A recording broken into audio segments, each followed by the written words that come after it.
لله نحمده ونستعينه ونستغفره ونؤمن به ونتوكل عليه ونعوذ بالله من شرور أنفسنا ومن سيئات أعمالنا من يهده الله فلا مضل له ومن يضلل فلا هادي له وأشهد أن لا إله إلا الله وحده لا شريك له وأشهد أن محمدًا عبده ورسوله أرسله بالحق بشيرا ونذيرا بين يدي الساعة فمن يطع الله ورسوله فقد رشد واهتدى ومن يعص الله ورسوله فقد ضل وغوى فإنه لا يضر إلا نفسه ولا يضر الله شيئا نسأل الله ربنا أن يجعلنا ممن يطيعه ويطيع رسوله ويتبع رضوانه ويجتنب سخطه فإنما نحن به وله أما بعد فإن خير الحديث كتاب الله وخير الهدي هدي محمد صلى الله عليه وآله وسلم وشر الأمور محدثاتها وكل محدثة بدعة وكل بدعة ضلالة وكل ضلالة في النار فأعوذ بالله السميع العليم من الشيطان الرجيم من همزه ونفخه ونفثه بسم الله الرحمن الرحيم واعتصموا بحبل الله جميعا ولا تفرقوا واذكروا نعمة الله عليكم إذ كنتم أعداء فألف بين قلوبكم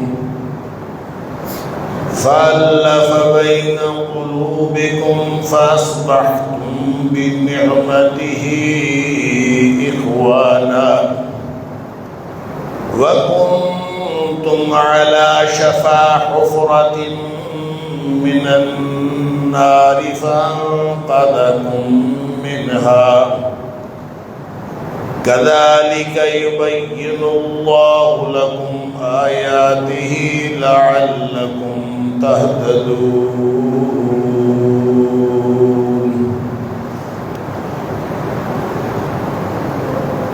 اور تم سب مل کر اللہ کی رسی کو مضبوطی سے تھام لو اور آپس میں فرقے فرقے نہ بنو، اور یاد کرو اللہ کے اس انعام کو جو تمہارے اوپر ہوا جب تم آپس میں ایک دوسرے کے دشمن تھے، پھر اللہ نے تمہارے دل آپس میں ملا دیے، پھر تم اللہ کے انعام کے سبب آپس میں بھائی بھائی بن گئے، اور تم آگ کے گڑھے کے کنارے پہنچ چکے تھے، پھر اللہ نے تمہیں اس آگ سے بچا لیا۔ کذالک یبین اللہ لکم آیاتہ لعلکم تہتدون۔ اسی طرح اللہ اپنی آیات کھول کھول کر بیان کرتا ہے تاکہ تم راہ پا جاؤ، ہدایت پا جاؤ۔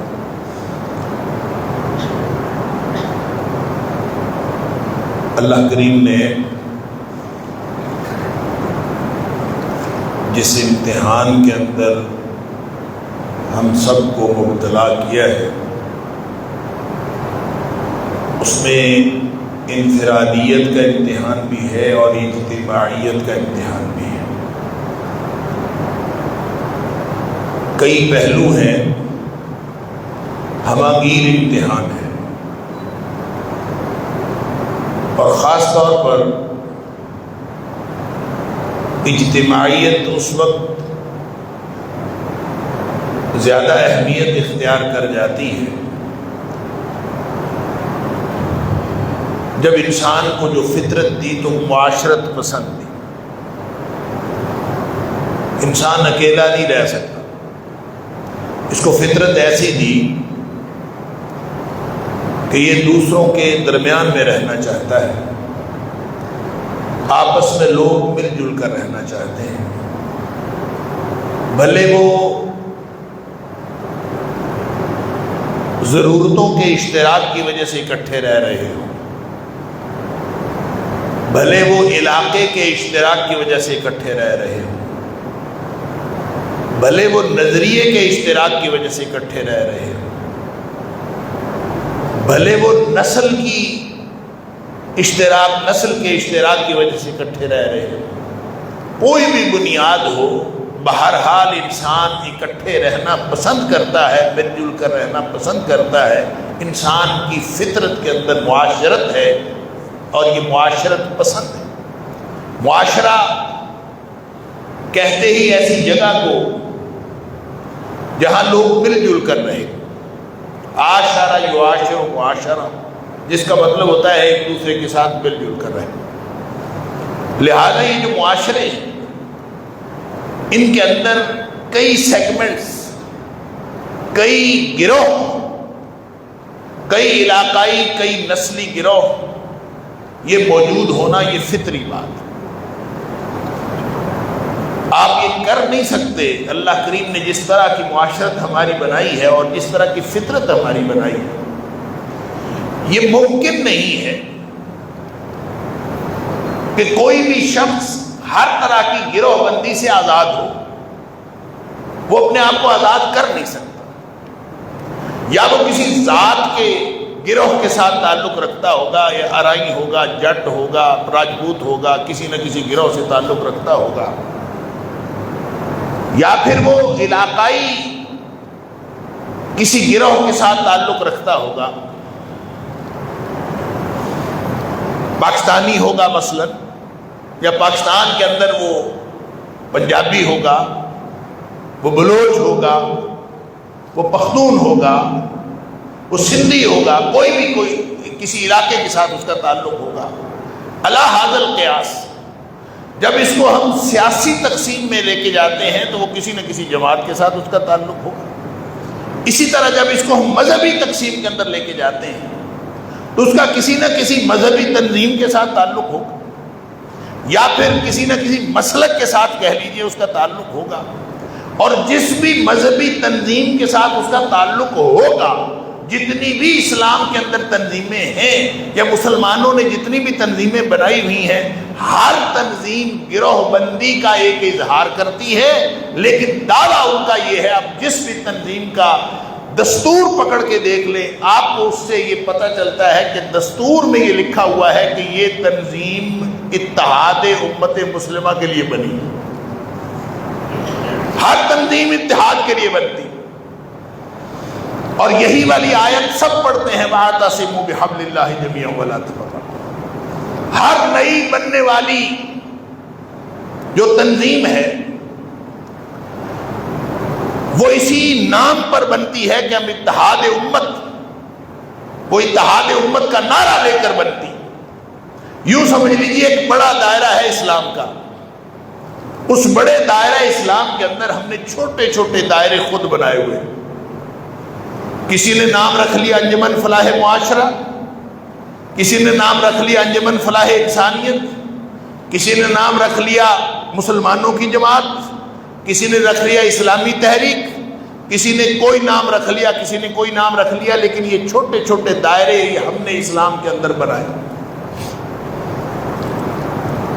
اب اگر یہ وہ گروہ بندی ہے جس کے بارے میں قرآن کہتا ہے وَلَا تَفَرَّقُوا، کہ آپس میں گروہ نہیں بننا، آپس میں ٹکڑے نہیں ہونا، جس کے بارے میں اللہ کے رسول صلی اللہ علیہ وسلم نے فرمایا لَيْسَ مِنَّا مَنْ دَعَا إِلَى الْعَصَبِيَّةِ، جو گروہ بندی کی طرف بلائے وہ ہم میں سے ہے ہی نہیں. اگر تو ان گروہوں سے مراد وہ گروہ ہے تو پھر ہم کیا کر رہے ہیں؟ پھر ساری امت مسلم جو چھوٹے چھوٹے دائروں کے اندر تقسیم ہے، ان دائروں میں تقسیم ہو کے ہم کیا دین اسلام کی خدمت کر رہے ہیں، ذرا سوچنے کی بات ہے. اور اب پھر ایک بات اور سوچئے کہ جب یہ چھوٹے چھوٹے دائرے ہیں اور میں کسی دائرے سے متعلق ہوں، ایک دائرے سے تعلق میں رکھتا ہوں، ہر شخص کسی نہ کسی دائرے سے تعلق رکھتا ہے. جب میں کسی ایک دائرے سے تعلق رکھتا ہوں تو میرے اوپر میں اپنی اخلاقی ذمہ داری سمجھتا ہوں، میں اپنا اخلاقی فریضہ سمجھتا ہوں کہ میں اس دائرے کو دوسروں سے بہتر بتاؤں، میں لوگوں کو بتاؤں یہ میرا دائرہ دوسرے دائروں سے بہتر ہے. یہ میری اخلاقی ذمہ داری. میں ایک دائرے سے تعلق رکھتا ہوں تو اپنے دائرے کو پروپیگیٹ کروں، میں دوسروں کے اوپر اس کی برتری جتاؤں، میں لوگوں کو بتاؤں کہ یہ میرا دائرہ دوسرے دائروں سے کس طرح بہتر ہے. اس کا نام جو بھی ہو، جو بھی اس کا نام ہو، میں لوگوں کو یہ بتاؤں کہ یہ کس طرح بہتر ہے. اور میں جب اس کو بہتر بتاتا ہوں تو اس کا مطلب ہے جب میں اس کی خوبی بتا رہا ہوتا ہوں تو اصل میں دوسرے دائروں کی نفی کر رہا ہوتا ہوں. لہذا اتحاد امت کے نام پر بننے والے سارے دائرے وہ در حقیقت گروہ در گروہ وہ ایک دوسرے کو نیچا دکھانے کے کام آتے ہیں، وہ کبھی اتحاد امت کے کام نہیں آتے. اللہ اکبر. اس کے لیے میں ایک مثال دیا کرتا ہوں جس کو انگریزی میں کہتے ہیں پیراڈاکسیکل ایکشن. ہم کر یہ رہے ہوتے ہیں، ہم اپنی طرف سے اتحاد امت کی بات کر رہے ہیں. مثلاً ایک بن گئی جماعت المسلمین، میں مثال کے طور پر بتا رہا ہوں، میں کسی کے بھی خلاف بات نہیں کر رہا. جماعت المسلمین والوں نے کہا کہ سارے لوگوں کو جماعت المسلمین میں ہونا چاہیے، لہذا انہوں نے اپنی جماعت الگ کر کے بنا لی، نہ کسی کے پیچھے نماز پڑھنی ہے نہ کسی کے آگے نماز پڑھنی ہے. وہ بھی داعی اس بات کے کہ اتحاد امت ہونا چاہیے، نہ کسی کے پیچھے نماز پڑھنی ہے نہ کسی کے آگے نماز پڑھنی ہے. گویا کسی کے ساتھ کوئی تعلق رکھنا ہی نہیں. جب تعلق نہیں رکھنا تو اس کا مطلب ہے وہ تو آپس ایک دوسرے سے ٹوٹ کے الگ، لیکن دعویٰ کیا ہے؟ اتحاد کا. اور بھائی اللہ کے رسول صلی اللہ علیہ وسلم کا دین ٹوٹنے کا دین نہیں، امت کو توڑنے کا دین نہیں ہے. لیکن ہم سمجھتے ہیں کہ ہم نے شاید اتحاد کا طریقہ یہی اختیار کیا. وہی پاکستان کی ساری، میں نے اس کے لیے جو اس آیت کی روشنی میں جو کتاب و سنت سے جو ہمیں بنیاد ملتی ہے اتحاد کی، وہ میں نے پچھلے جمعے میں عرض کر دی اور میں نے عرض کیا تھا کہ اب یہ ہماری جو صورتحال ہے اس کو کس طرح سے ہم سمجھیں اور کس طرح سے کتاب و سنت سے رہنمائی لیں اور کیا کریں، اس کے بارے میں ہم اللہ کی توفیق سے کتاب و سنت سے رہنمائی لینے کی کوشش کریں۔ اب ہوتا یہ ہے کہ ہر نیا گروہ، ہر نیا گروپ، اس کا منشور پڑھ کے دیکھ لیجئے، ہر ایک اتحاد کے نام پر بنتا ہے، لیکن ایک چھوٹا دائرہ اسلام کے اندر نیا اضافہ کر لیتے ہیں، اسلام کے اس بڑے دائرے میں ایک چھوٹے دائرے کا اضافہ ہو جاتا ہے، اور نت نئے اضافے ہوتے جا رہے ہیں، روز نئے دائرے بنتے جا رہے ہیں۔ اللہ اکبر۔ اور میرا ایک دوست ہے، انجینئر ہے ویسے تو بائی پروفیشن، لیکن دیندار آدمی ہے، تو وہ کہتا ہے، ملک میں نہیں ہوتا، ملک سے باہر ہوتا ہے، وہ کہتا ہے میں نے پاکستان کے مسلمانوں سے ایک بات سیکھی ہے کہ جہاں 4 بندے مل کے بیٹھتے ہیں نا، وہ کہتے ہیں کہ ہم جماعت بناتے ہیں، امیر میں ہوں گا۔ وہ کہتے ہیں میں نے پاکستان کے مسلمانوں سے یہ بات سیکھی، جہاں 4 بندے مل کے بیٹھتے ہیں وہ کہتے ہیں مجھے امیر بنا لو اور ایک جماعت بنا لو، اور یہ ساری کی ساری جماعتیں اتحاد کے نام پر اسی طرح بن رہی ہیں، مجھے امیر بنا لو، اور اتحاد کے نام پر ہم اتحاد امت کا کام کرتے ہیں۔ ہر روز ایک نیا دائرہ ہم دیکھتے ہیں، اسلام کے دائروں میں اس کا اضافہ ہو رہا ہے، اور سارے ہی کہہ رہے ہیں کہ ہم اتحاد کے نام پر بات کریں۔ تو میں عرض کر رہا تھا کہ اس کو کہتے ہیں انگریزی میں پیراڈاکسیکل ایکشن۔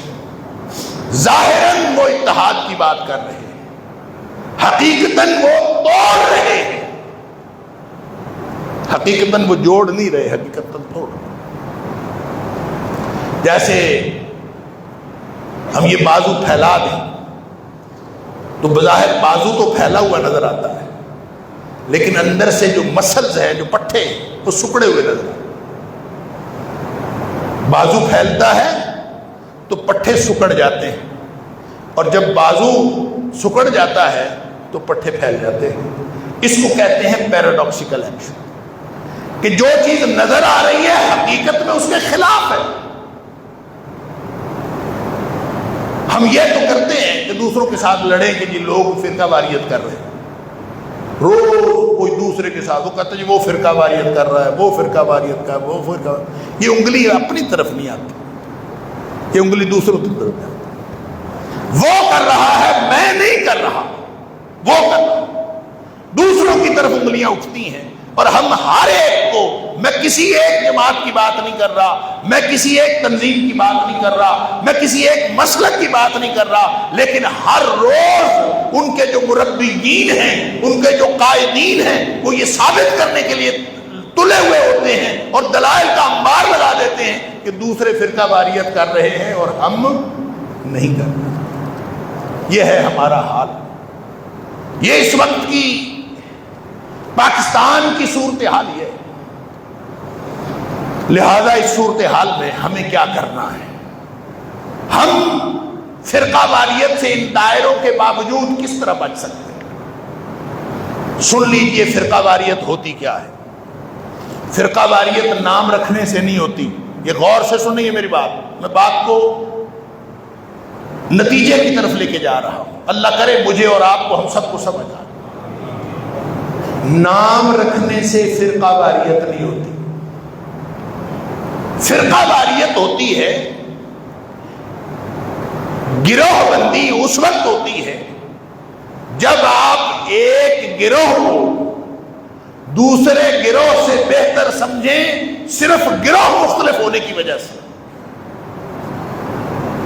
حدیث میں آتا ہے، ایک حدیث ہے جو ابو داؤد شریف کے اندر بھی ہے، ابن ماجہ میں بھی ہے، لیکن یہاں جو حدیث ہے اس کو اور بھی حدیث کی کتابوں میں ہے، لیکن اس کو اکثر محدثین نے ضعیف کہا ہے،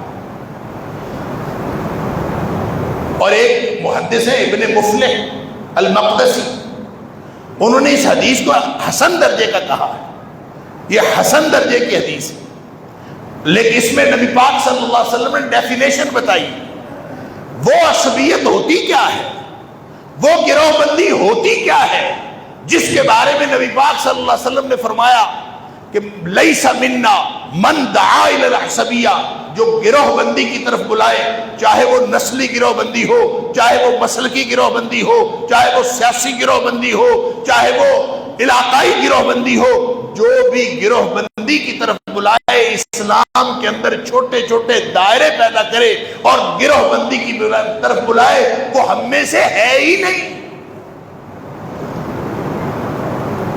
اگر یہ دائرے بنانا، اگر یہ چھوٹی چھوٹی جماعتیں بنانا، یہ تنظیمیں بنانا اگر فرقہ واریت ہے تو پھر ہم میں سے کوئی بھی نبی پاک صلی اللہ علیہ وسلم کی امت میں نہیں۔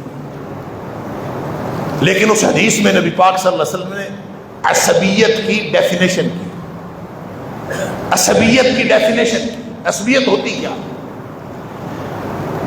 ایک صحابی پوچھتا ہے مل عصبیہ یا رسول اللہ صلی اللہ علیہ وسلم، اللہ کے رسول یہ عصبیت ہوتی کیا؟ نبی کریم صلی اللہ علیہ وسلم نے فرمایا ان تعین قومک علی الظلم۔ عصبیت یہ ہوتی ہے کہ تو ظلم پر بھی اپنی قوم کی حمایت کرے، چاہے وہ ظالم ہو تو اپنی قوم کی حمایت کرے۔ اور اسی حدیث کی تائید کرتی ہے وہ حدیث بھی جو بخاری شریف کے اندر موجود ہے کہ نبی پاک صلی اللہ علیہ وسلم نے فرمایا انصر اخاک ظالما او مظلوما، اپنے بھائی کی مدد کرو چاہے وہ ظالم ہو چاہے وہ مظلوم، چاہے ظالم ہو چاہے مظلوم ہو، اپنے بھائی کی مدد کیا کرو۔ صحابہ حیران ہو گئے، اللہ کے رسول صلی اللہ علیہ وسلم مظلوم کی مدد تو سمجھ میں آتی ہے، ظالم کی مدد کیسے کرتے؟ نبی کریم صلی اللہ علیہ وسلم فرمایا ظالم کو ظلم سے روک کر اس کی مدد کرو۔ جب ظالم ظلم کر رہا ہے، وہ آپ کے اپنے گروہ کا ہے، آپ کے اپنے گروپ کا ہے، آپ کے اپنے مسلک کا ہے، آپ کی اپنی تنظیم کا ہے، وہ ظلم کر رہا ہے، اگر آپ نے پھر بھی اس کی حمایت کی تو یہ گروہ بندی ہوگی۔ ہم تو یہاں کہتے ہیں خاص طور پر جو فرقہ واریت سب سے زیادہ یہاں مذہبی بدنام تو مذہبی فرقہ واریت ہے، سیاسی فرقہ واریت کو کوئی گنتا ہی نہیں۔ اصل جو دھڑا کٹنا، جو پنجابی میں کہتے ہیں نا دھڑا کٹنا، اپنے دھڑے کا آدمی ہے، اپنے مسلک کا آدمی ہے، اپنی نسل کا آدمی ہے، اپنی قوم کا آدمی ہے، اپنا آرائی برا ہے، اپنا راجپوت برا ہے، اپنا فلاں ہے، اور عدل و انصاف کے فیصلے اس بنیاد پر ہونا شروع ہو جائیں کہ یہ ہمارا اپنا ہے اور وہ دوسرے کا ہے۔ جب یہ فیصلے اس بنیاد پر ہونا شروع ہو جائے تو وہ فرقہ واریت ہوتی ہے، وہ عصبیت ہوتی ہے، اور جو اس طرح کی عصبیت کرتا ہے، اس طرح کی گروہ بندی کرتا ہے، وہ نبی پاک صلی اللہ علیہ وسلم کی امت میں سے نہیں۔ نام رکھنے سے فرقہ واریت نہیں ہوتی، کام اس طرح کے کرتوت کرنے سے فرقہ واریت ہوتی ہے۔ اس کی ایک مثال مثلاً دو گروہ تھے، علاقائی گروہ جو صحابہ کرام کے درمیان موجود تھے۔ ایک گروہ کا نام تھا انصار اور ایک کا نام تھا مہاجرین، تھے نا؟ انصار اور مہاجرین دو گروہ تھے، علاقائی گروہ تھے۔ انصار وہ جو مدینے والے تھے، مہاجرین وہ جو باہر سے آئے تھے۔ ان کی موجودگی اس قدر مسلمہ حقیقت تھی کہ قرآن نے بھی اس کو انڈورس کیا ہے اور حدیث نے بھی اس کو انڈورس کیا۔ والسابقون الاولون من المہاجرین والانصار، اللہ نے قرآن میں مہاجرین اور انصار کے اس گروہ کو انڈورس کیا۔ اس کا مطلب ہے مہاجر ہونا بھی اور انصار ہونا بھی اور یہ گروہ رکھنا بھی۔ حدیث کے اندر اتنے مہاجر اتنے انصار، تو مہاجر ہے میں انصار ہوں، یہ گروہ بندی اگر اس کا نام گروہ بندی رکھے تو یہ تو نبی پاک صلی اللہ علیہ وسلم کے صحابہ کے دوران موجود، ان کا نام بھی تھا، گروہ بھی تھے، لیکن یہ عصبیت نہیں ہے. اس لیے عصبیت نہیں ہے کہ کسی بھی عدل و انصاف کا، کسی بھی معاملے کا فیصلہ اس بنیاد پر نہیں ہوتا کہ چونکہ یہ مہاجر ہے اس کے حق میں فیصلہ کر دو، چونکہ یہ انصار ہے، انصاری ہے، لہذا اس کا انصار میں سے ہے، انصاری ہے، اس کا فیصلہ اس وجہ سے ادھر کر دو. اگر اس وجہ سے فیصلے ہونے شروع ہو جائیں تو پھر مہاجر اور انصار ہونا فرقہ واریت ہو جائے. بنو مستلق، غزوہ بنو مستلق سے واپس آ رہے تھے نبی کریم صلی اللہ علیہ وآلہ وسلم، اور راستے میں پڑاؤ کیا. وہاں ایک مہاجر اور ایک انصاری کی لڑائی ہو گئی آپس میں. لڑائی بھی ایسے کسی معمولی واقعے کی، معمولی بات کی وجہ سے ہوئی. پانی بھرنے کے لیے گئے تھے. سنان جوہنی اور جہجہ غفاری، ان دونوں کے نام حدیث کے اندر آتے ہیں. وہ دونوں گئے تھے، ایک انصار میں سے تھا، ایک مہاجرین میں سے تھا. پانی بھرنے کے لیے گئے تھے، ایک کی چھڑی دوسرے کو لگ گئی. ماری اس نے یا لگ گئی، آپس میں جھگڑا ہوا، اس نے چھڑی مار دی، سوٹی مار دی، ایسا ہو گیا ہوگا، جو بھی ہوا لڑائی ہو گئی ان دونوں. جب لڑائی ہوئی تو مہاجر جو صحابی تھا اس نے مہاجروں کو بلایا، یا للمہاجرین، او مہاجروں آؤ میری بات سنو، میری لڑائی ہوگی انصاری کے ساتھ. انصار نے، انصاری صحابی نے انصار کو بلایا، یا للانصار، انصاریوں آؤ میری بات سنو، میری لڑائی ہوگی یہ مہاجر کے ساتھ. لڑائی ہوئی ہے، اس میں ایک حق پر ہوگا، ایک باطل پر ہوگا، ایک ظلم کر رہا ہوگا، دوسرا مظلوم ہوگا.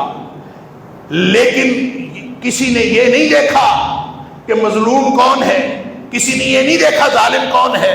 بس اس نے مہاجروں کو بلا لیا، اس نے انصار کو بلا لیا.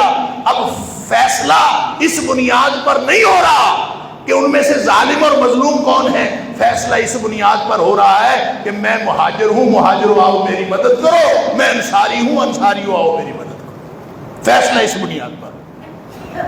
نبی کریم صلی اللہ علیہ وسلم نے یہ بات سن لی. بات کیا تھی؟ یا للانصار یا للمہاجرین، اتنی سی بات تھی. مہاجروں آؤ میری مدد کرو، انصاریوں آؤ میری مدد کرو. یہ نعرہ تھا، یہ آواز تھی، یہ مطالبہ تھا. حالانکہ مہاجر اور انصار ہونا وہ تو کوئی گناہ نہیں تھا، لیکن یہ مطالبہ کہ آؤ مہاجروں میری مدد کرو، آؤ انصاریوں میری مدد کرو. نبی کریم صلی اللہ علیہ وسلم نے یہ بات سن لی. آپ اپنے خیمے میں تشریف فرما تھے، آپ نے یہ بات سن لی. بلکہ حدیث کے الفاظ ہیں فَسَمَّعَهُ اللَّهُ نَبِيَّهُ، اللہ نے اپنے نبی کریم صلی اللہ علیہ وسلم کو یہ بات سنوا دی. فَسَمَّعَهُ اللَّهُ نَبِيَّهُ، اللہ نے اپنے نبی پاک صلی اللہ علیہ وسلم کو یہ بات سنوا دی، اس لیے کہ ہمیں مسئلہ بتانا تھا. مسئلہ بتانا تھا. نبی پاک صلی اللہ علیہ وسلم باہر نکلے، غصے سے باہر نکلے. آپ فرماتے ہیں ما بال دعوی جاہلیت، یہ جاہلیت کی پکار کس نے پکاری ہے؟ حالانکہ مہاجر ہونا اور انصار ہونا تو جاہلیت کی پکار نہیں ہے، لیکن یہاں جاہلیت کی پکار اس کو کہہ دیا گیا، فرما دیا گیا کہ یہ جاہلیت کی پکار ہے. اس لیے کہ اب جو جھگڑے کا فیصلہ ہے وہ عدل و انصاف کی بنیاد پر نہیں، اور یہ دیکھے بغیر کہ ظالم کون ہے اور مظلوم کون ہے. ان تعین قومک علی الظلم، اگر تو ظلم پر بھی اپنی قوم کی حمایت کے لیے نکلے یا کوئی اس کو اپنی حمایت کے لیے بلائے، یہ گروہ بندی ہے. نبی پاک صلی اللہ علیہ وسلم فرماتے ہیں ما بال دعوی جاہلیت، یہ کیسی جاہلیت کی پکار ہے؟ کون پکار رہا؟ ما بال دعوی جاہلیت. اللہ اکبر، اللہ اکبر. پھر نبی پاک صلی اللہ علیہ وسلم فرمایا دعوہا، اس پکار کو چھوڑ دو، اس پکار کو چھوڑ دو. دعوها فإنها منتنہ. یہ اتنی بری ہے منتنہ. یہ منتنہ ہے. منتنہ اس چیز کو کہتے ہیں جو کوئی گلی سڑی چیز ہو، بدبودار. منتنہ بدبودار اور گلی سڑی چیز کو کہتے ہیں جو کسی چیز میں رکھ دیں تو اس کو بھی بدبودار کر دیں. جیسے گلا سڑا پھل ہے بدبودار، اس کو اچھے بھلے صاف ستھرے پھلوں کی ٹوکری میں رکھ دیں اس کو بھی بدبودار کر دیں. فرمایا فَإِنَّهَا مُنْتِنَةٌ. یہ بدبودار بات ہے، یہ بڑی خوفناک بات ہے، معاشرے کو تباہ و برباد کر دینے والی بات ہے. مَا بَالُ دَعْوَى جَاہِلِيَّةٍ. یہ کیسی جاہلیت کی پکار ہے. دعوها، اس کو چھوڑ دیجیے. فَإِنَّهَا مُنْتِنَةٌ. یہ انتہائی بدبودار اور خوفناک اور خطرناک تھی. خطرناک کب بنی؟ جب معاملے کا فیصلہ گروہ بندی کی بنیاد پر ہونا شروع ہوا. جب گروہ موجود ہیں تو وہ خطرناک نہیں ہے. جب گروہ موجود ہیں تو یہ دعوی جاہلیہ نہیں ہے. انصار ہونا اور مہاجر ہونا دعوی جاہلیہ نہیں ہے. لیکن جب اس بنیاد پر فیصلے ہونا شروع ہو جائے تو پھر دعوی جاہلیہ. اسی طرح آج اگر گروہ موجود ہو تو گروہ کی موجودگی نام رکھ کے، تنظیمیں بنا کے، پارٹیاں بنا کے الگ الگ گروہ ہونا یہ فرقہ واریت نہیں ہے. لیکن جب اس بنیاد پر فیصلے ہونے شروع ہو جائیں تو یہ فرقہ واریت ہے. یہ ہماری پارٹی کا ہے یار، نکال دو، یہ فرقہ واریت. یہ میرے دھڑے کا آدمی ہے، اس کو نکال دو، یہ فرقہ واریت ہے. یہ دوسرے کا ہے، رگڑ دو، یہ فرقہ واریت ہے. یہ عصبیت ہے. یہ وہ گروہ بندی ہے جس کو اسلام نے منع کیا ہے. اور جو فرقہ واریت کرنے والا، گروہ بندی کرنے والا اسلام میں نہیں رہتا. اگر کوئی شخص کسی مسلمان بھائی کے ساتھ ظلم اور عدل کا فیصلہ گروہ کی بنیاد پر کرنا شروع کر دے، میرے گروہ کا ہے میرا ہے، بات ختم. لہذا سن لیجئے، ان سارے گروہوں میں سے جتنے بھی گروہ ہیں، یہ سارے گروہ ٹھیک ہو سکتے ہیں اگر ان کا نظریہ ٹھیک ہے. اگر یہ آپس میں فیصلے عدل اور ظلم کے فیصلے گروہ بندی کی بنیاد پر نہیں کرتے، یہ سارے ٹھیک ہو سکتے. اور اگر یہ عدل اور ظلم کے فیصلے اپنی گروہ بندی کر بنیاد پر کرتے ہیں، یہ سارے غلط ہو سکتے. لہذا آپ دیکھ لیجئے کون سا گروہ کس بنیاد پر فیصلے کرتا ہے. اگر یہ دینی جماعتیں بھی اپنی عدل اور ظلم کے فیصلے اپنی جماعتوں کی بنیاد پر کرنا شروع کر دے تو یہ بھی فرقہ واریت. اللہ اکبر.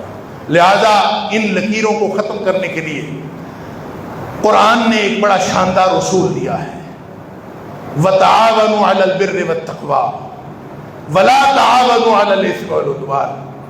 تم ایسے کیا کرو، نیکی اور تقوی کے کاموں میں مدد کیا کرو، چاہے وہ تمہارے دائرے کا آدمی نہ ہو، کسی دوسرے دائرے کا آدمی، کسی بھی گروہ کا آدمی ہو. تم ایسے کرو، یہ اصول اپنا لو. وَتَعَاوَنُوا عَلَى الْبِرِّ وَالتَّقْوَى. نیکی کے کاموں میں اور تقوی کے کاموں میں ایک دوسرے کے ساتھ تعاون کیا. لکیروں کا خیال نہ کیا کرو، یہ خیال کیا کرو کہ کام نیکی کا ہے، کام تقوی والا ہے. وَتَعَاوَنُوا عَلَى الْبِرِّ وَالتَّقْوَى وَلَا تَعَاوَنُوا عَلَى الْإِثْمِ وَالْعُدْوَانِ. اور اگر گناہ اور زیادتی کا کام ہو تو چاہے آپ کے اپنے گروہ کا ہے، آپ کا بھی اس کی مدد نہ کیا. یہ اصول اپنا لو. قرآن نے ایسا شاندار اصول دیا ہے، اس کے ذریعے فرقہ واریت کی جڑ کٹ جاتی. آپ صرف بر اور تقوی کو سامنے رکھو، اور جو گناہ اور زیادتی کے کام ہے اس میں کبھی تعاون نہیں کرنا، اور بر اور تقوی میں ہمیشہ تعاون کرنا ہے، چاہے وہ آپ کا ہے چاہے کسی اور کا ہے. درمیان میں جو لکیر ہے اس کی حیثیت ہی کوئی نہیں رہے گی. حیثیت رہ جائے گی بر اور تقوی اور اثم و عدوان فرق یہ نہیں ہے کہ کون کس گروپ کا آدمی ہے. اگر کون کس گروپ کا آدمی ہے یہ ہوگا تو وہ الحسبیت ہوگی ان تعین قومک علی الظلم. لہذا ان سارے جتنے بھی ہمارے گروہ ہیں ان میں سے دیکھ لیجئے کون سا گروہ کس نظریے پر زندگی گزار رہا ہے. وہ جو اس حدیث کے تحت جو نبی پاک صلی اللہ علیہ وسلم نے فرمایا تھا کہ باقی امتوں کے 72 فرقے، میری امت کے 73 فرقے، کلہم فی النار الا واحدہ، سارے جہنمی ہیں صرف ایک بچے گا. ایک فرقہ وہ بچے گا، وہ جنتی ہے، باقی سارے جہنمی ہیں. اب وہ فرقہ کون سا ہے؟ نبی کریم صلی اللہ علیہ وسلم سے پوچھا گیا، اللہ کے رسول صلی اللہ علیہ وسلم وہ کون ہے؟ نہ نبی کریم صلی اللہ علیہ وسلم نے کسی کا نام بتایا، نہ آپ نے کسی تنظیم کا نام بتایا، نہ آپ نے کسی مسلک کی بات کی، نہ آپ نے کسی علاقے کی بات کی، نہ نبی کریم صلی اللہ علیہ وسلم نے کسی نسل کی بات فرمائی. آپ نے فرمایا سن لو ان کا مسلک یہ ہوگا. میں نے پچھلے جمعے بھی اس بات پہ اختتام کیا تھا کہ نبی کریم صلی اللہ علیہ وسلم نے فرمایا ترکت فیکم امرین، میں تم میں 2 چیزیں چھوڑ کر جا رہا ہوں، لن تضلوا ما تمسکتم بہما، اگر تمہارا مسلک یہ ہے کہ تم ان 2 چیزوں کے ساتھ جڑے رہو، اور وہ کیا ہے؟ کتاب اللہ و سنتی، اللہ کی کتاب اور میری سنت. یہاں نبی کریم صلی اللہ علیہ وسلم نے فرمایا وہ فرقہ جو کامیاب ہوگا اس کی نشانی یہ ہے ما انا علیہ واصحابی، اس کی نشانی یہ ہے کہ وہ اس مسلک پر ہوگا، اس نظریے پر ہوگا، اس عمل پر ہوگا. کون سا عمل؟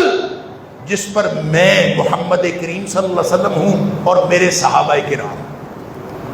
چل اب یہ سمجھ لیجئے، یہ تنظیمیں، یہ دائرے، یہ 2 ہوں، 4 ہوں، یا 400 ہوں، یا 4000 ہوں، اس سے کوئی فرق نہیں پڑتا. بس یہ دیکھیے کہ ان کا مطمع نظر اور ان کا مسلک یہ ہے کہ ہم نے اس دین پر چلنا ہے جو دین اللہ کے رسول صلی اللہ علیہ وسلم صحابہ کرام کو دے کے گئے. جس شخص کا مسلک یہ ہے کہ میرا دین یہ ہے، میرا مسلک یہ ہے، میرا طریقہ یہ ہے، میرا عمل یہ ہے، میری زندگی کا منہج یہ ہے کہ جو اللہ کے رسول صلی اللہ علیہ وسلم نے دیا وہ میں لے لوں گا، اور جو صحابہ کرام کے ذریعے ہمارے تک پہنچا ہم اس کو اپنا دین سمجھتے ہیں. جس نے اللہ کے رسول صلی اللہ علیہ وسلم اور صحابہ کرام کے ما انا علیہ واصحابی جو اس کو دین سمجھتا ہے وہ سارے کے سارے فرقہ ناجیہ سے تعلق رکھتے ہیں. چاہے وہ 400 تنظیمیں ہوں، چاہے وہ 200 تنظیمیں ہوں، جتنی مرضی ہوں، اگر ان کا طریقہ کار یہ ہے کہ اللہ اور کے رسول، اللہ کے رسول صلی اللہ علیہ وسلم اور صحابہ کرام کا جو دین تھا وہی ہمارا دین، تو کیا میں اور آپ لوگوں کو یہ پریشانی ہوتی ہے کہ یہ فلاں دیوبندی ہے، فلاں اہل حدیث ہے، فلاں بریلوی ہے، فلاں مسلک سے تعلق رکھتا ہے، اور پارٹیاں، تنظیمیں، تحریکیں اتنی بنی ہوئی. جس شخص کا مسلک یہ ہے کہ میں اس کو دین سمجھتا ہوں جو اللہ کے رسول صلی اللہ علیہ وسلم نے صحابہ کرام کو دیا اور صحابہ کرام نے ہم تک پہنچایا، جس کا مسلک یہ ہے وہ انشاءاللہ جنتی فرقہ ہے. اور جس کا مسلک یہ نہیں ہے، جو زبان کھولتا ہے صحابہ کرام کے خلاف، جو اٹھتا ہے اور بکواس کرتا ہے صحابہ کرام کے خلاف، یا اس نے اپنے دین کا سورس کسی اور کو بنایا ہوا ہے، وہ کبھی بھی اس فرقہ ناجیہ سے تعلق نہیں رکھتا. وہ جو ایک فرقہ ہے وہ سارے کی ساری امت مسلمہ اکٹھی ہو جائے وہ ساری ایک فرقہ ہو سکتی ہے اگر ان کا مسلک یہ ہے کہ ما انا علیہ وصحبہ. اور اگر یہ نہیں ہے تو پھر ساری کی ساری تنظیمیں جتنی مرضی ہوں ان کا تعلق کامیابی کے ساتھ کوئی نہیں. اللہ تعالیٰ مجھے اور آپ کو ہم سب کو فرقہ ناجیہ میں سے بنائے اور یہ بات سمجھنے کی توفیق عطا فرمائے کہ دین اصل میں وہ ہے جو اللہ کے رسول صلی اللہ علیہ وسلم نے صحابہ کرام کو سکھایا، اگر اس دین پر ہم چلنے والے ہیں تو انشاءاللہ غلطیوں کے باوجود، ساری غلطیوں کے باوجود، اگر مقصد یہ ہے، مطمع نظر یہ ہے، تو انشاءاللہ اللہ تعالیٰ کامیابی عطا فرمائے۔ وآخر دعوانا